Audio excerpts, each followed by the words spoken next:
Côte d'Ivoire qui s'arrête donc en 16e de finale aux portes des 8e et franchement les gars c'est triste. Mais c'est l'humilité. Le football c'est 90 minutes. J'ai vu trop d'Ivoiriens faire des mauvais calculs comme ils ont battu la France en match amical et que la France a humilié la Norvège sans prendre en compte que c'était l'équipe C, que ça allait être un match facile. Un match de foot les gars c'est 90 minutes. Un match où c'est les cracks qui nous ont fait rêver le futur de ce sport. Moussa, joueur archi coté, qui était archi attendu durant ce mondial avec la Norvège, est venu nous inscrire un banger en 16e de finale. Ce que j'aime bien dans cette Coupe du Monde, c'est qu'il n'y a pas de complexe. Les jeunes répondent présent. Ça pouvait venir de qui d'autre que de Amad Diallo. 1-2 avec Nicolas Pepe, et ensuite il laisse parler son génie tout simplement. Et que ce soit Amad, les deux étaient entourés, ont quand même réussi à trouver l'espace pour la mettre au fond. La Norvège va donc affronter le Brésil grâce à un but de Erling Haaland placé au bon endroit au bon moment. Lui-même il se marre sur son but car il sait qu'il a rien fait et qu'il a eu beaucoup de réussite parce qu'il l'avait mal prise. Lui qui est déjà à 5 buts en 3 matchs, franchement c'est dommage pour les Ivoiriens. Sinon vous les gars vous en pensez quoi? Ramenez-vous sur cette avance en nu.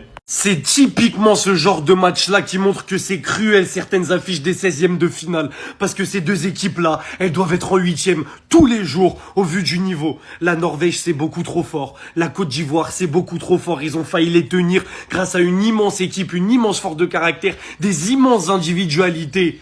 C'était trop ce match. Et voir la Côte d'Ivoire qui sort maintenant, c'est écœurant. Je vais commencer par cette pépite, je vais commencer par ce crack générationnel. En fait, Amad Diallo avec la Côte d'Ivoire, il va jamais s'arrêter.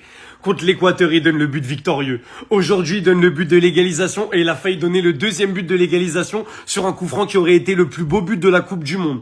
Avec 2 buts, il est meilleur buteur de l'histoire de la Côte d'Ivoire en Coupe du Monde à égalité avec des légendes comme Drogba. Et ce mec-là, en fait, il est tellement jeune. Il casse déjà tous les records. En deuxième, je suis obligé de vous parler de cette IA, de ce robot, de ce décodeur. En fait, c'est tout sauf un humain. Il a 60 buts en 53 sélections avec la Norvège. Il a 60 buts.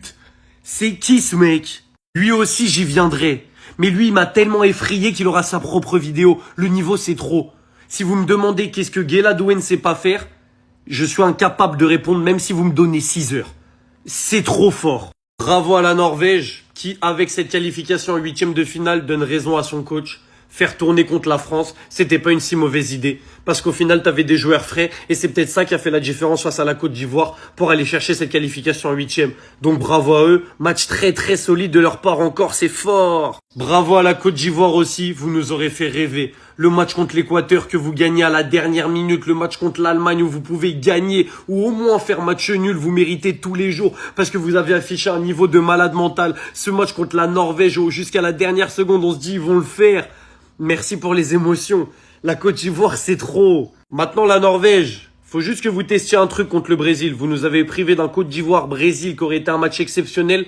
Je veux un match tout autant exceptionnel. Si les deux jouent à leur meilleur niveau, ça va être... Loki, je sais même pas ce qu'il foutait au banc. Le gars, depuis le début de la compétition, on voit le bien fou qu'il fait au jeu de la Côte d'Ivoire, mais je sais pas pourquoi. Là, on est en phase finale. Pourquoi il est au banc? C'est vrai que Pepe, lors du précédent match, il a claqué un doublé, mais franchement, c'était Curaçao. C'était Curaçao. Aujourd'hui, tout au long de la première mi-temps, la Côte d'Ivoire a dominé. Ils se sont créés plus de situations. Cependant, en termes de possession, ça avait l'air assez équilibré. Et ce qui m'a encore plus énervé aujourd'hui, c'est l'animation offensive de la Côte d'Ivoire. Comment on peut être aussi lent? Vous avez pourtant bien commencé la compétition. Alors lui-même, c'est le pire. Vu sa première mi-temps, fallait pas qu'il reprenne la deuxième mi-temps. Fallait le garder au banc, il ralentissait trop le jeu. Nicolas Pepe aussi sur son côté, même si c'était le joueur offensif le plus en vue, il dandine trop. C'était pas assez tranchant devant. Sur ce match-là, Yann demandait décevant. C'est dans ça qu'ils sont restés en première mi-temps. Je sais pas ce qui s'est passé. Ils ont commencé à reculer d'un coup. J'ai pas compris. Ou vous reculez face à la Norvège qui offensivement, ils aiment ça. Ils ont commencé à reculer. Ils sont tous allés se mettre dans leur surface. Regardez. Et là, Nusa bien évidemment envoyé tout ce qu'il allait faire, mais Kessié lui apparemment ne voyait pas. Il était là à regarder Nusa. Nusa s'est décalé à droite. Il a enroulé but. Juste après ça, en deuxième mi-temps, on a Amad Diallo qui rentre. Il nous fait ce festival. Encore une fois, et comme à ses habitudes, il marque un banger. Le gars a terminé toute la défense norvégienne et c'est là que tu te demandes mais qu'est-ce qu'il foutait au banc. Imaginez s'il avait commencé. Il a même failli marquer un coup franc à la Messi vers la fin. Le gars il égalise et la Côte d'Ivoire juste après retombe dans leur travers. Il commence à reculer et laisser de l'espace en défense. Regardez-moi ça. C'est quoi ce boulevard? Berg a le ballon dans les pieds. Il y a 3 joueurs de la Côte d'Ivoire qui viennent sur lui. Pourquoi faire?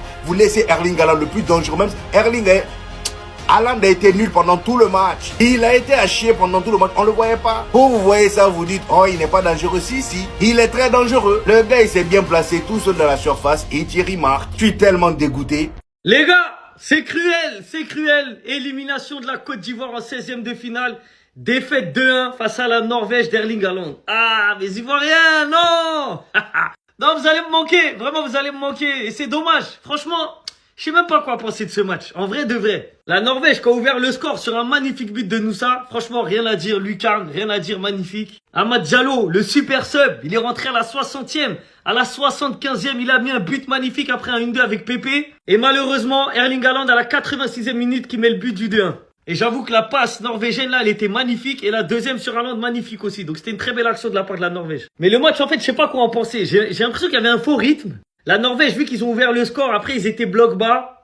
Ils se fatiguaient pas trop. La Côte d'Ivoire qui avait du mal à mettre du rythme justement. Il y avait pas assez de mouvement, ça allait pas vite vers l'avant. C'était fermé en face. Hein. En même temps, j'ai envie de vous dire, c'était très fermé, donc c'était compliqué. La Norvège qui jouait moins, mais finalement qui a eu les meilleures actions en fin de première période. Et après, avec les buts qu'ils ont mis. La Côte d'Ivoire aussi qui a eu quelques occasions, mais je sais pas, il manquait quelque chose en fait aujourd'hui, il manquait quelque chose. Il manquait de la fraîcheur, il manquait de la vitesse, il manquait un peu de folie. Et même si Diallo il a ramené un peu cette folie en deuxième mi-temps quand il est rentré, Pépé il a été replacé un peu dans l'axe pour essayer de gêner les Norvégiens, mais malheureusement ça n'a pas suffi, Et au final, 2-1, victoire 2-1 de la Norvège. Et franchement la Norvège c'est une équipe solide. En fait ils ont fait leur boulot, ils ont fait le taf. Si on se met du côté norvégien, on peut se dire, ils ont fait leur match. Le match qu'ils ont fait, il est parfait, entre guillemets. Ils ont marqué, ils ont défendu. Ils se sont mangés une égalisation, ils ont marqué, ils ont défendu. Donc c'est dommage pour nos frères ivoiriens qui vont devoir rentrer à Babi. Mais voilà, on savait que c'était un match serré avant le match, c'était du 50-50. Ça a tourné en faveur de la Norvège. Et malheureusement, la Côte d'Ivoire est éliminée en 16e de finale. Et c'est la Norvège qui va affronter le Brésil en 8e de finale. Voilà, c'est comme ça, c'est la Coupe du Monde, un match, au revoir. Ça devait jamais arriver. Les Ivoiriens, comment Haaland peut faire ça? Les éléphants s'étaient pourtant vus récompensés suite à un travail monstrueux de Hamad, alors que quelques minutes avant, celui-ci avait littéralement sauvé la balle du 2-1 pour la Norvège sur la ligne. Par-dessus, il demande le ballon. À ce moment précis, il était tellement confiant, il a dit je vais marquer ce but. En une touche, il joue rapidement avec Nicolas Pepe, ce qui lui permet de prendre le dessus sur son vis-à-vis. Et alors que nous pensions qu'il allait marquer de cet angle aussi fermé, il élimine encore et frappe. Il était sur l'une des plus grandes performances de cette Coupe du Monde et on pourra pas lui enlever. Mais comment vous avez pu laisser ce mec, son coéquipier qui met toutes ses tripes pour envoyer cette passe, Père qui reçoit le ballon, il va même pas tenter. Regardez Yaki tout seul là-bas. Haaland se retrouve tout seul devant les cages. Regardez-moi ce sourire machiavélique.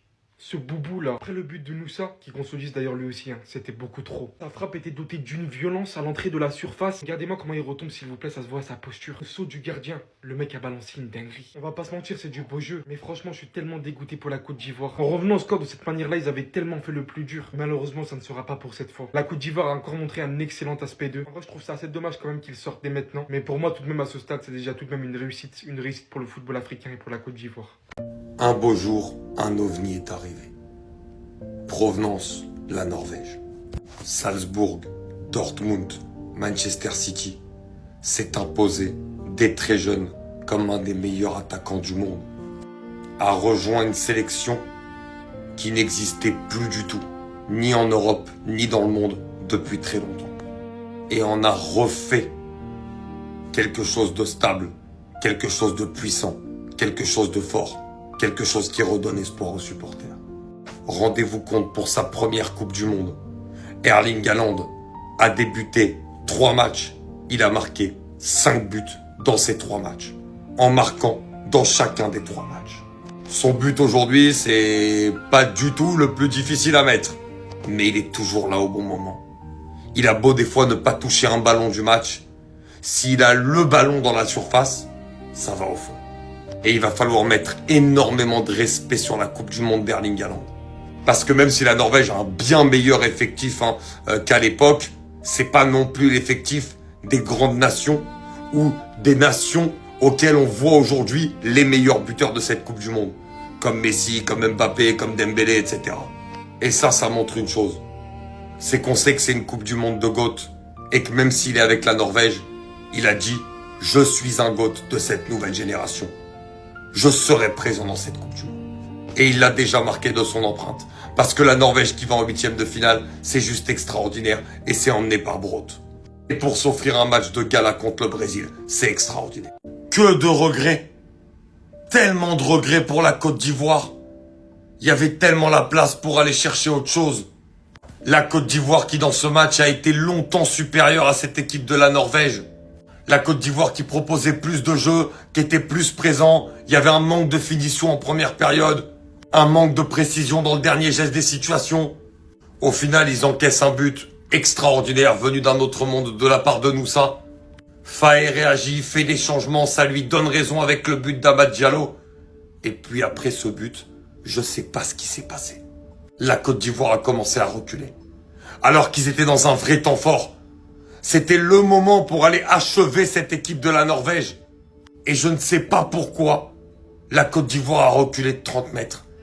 La Côte d'Ivoire a arrêté de jouer de la même manière que lorsqu'elle courait après le score ou même lorsqu'elle était à 0-0. Quand tu regardes ce match, très clairement, tu te dis que la Côte d'Ivoire, elle est quand même au-dessus dans le jeu. Elle est au-dessus dans le football. Mais malheureusement, dans le foot, ce qui fait la différence, c'est la concrétisation des temps forts. Et malheureusement, cette Côte d'Ivoire, elle n'a pas été capable de le faire. Alors on va essayer de retenir le positif. Cette nation n'était jamais sortie des poules. Là, elle est sortie des poules en finissant devant l'Équateur notamment. Mais quand tu regardes ce match, il y a énormément de regrets à avoir. Énormément.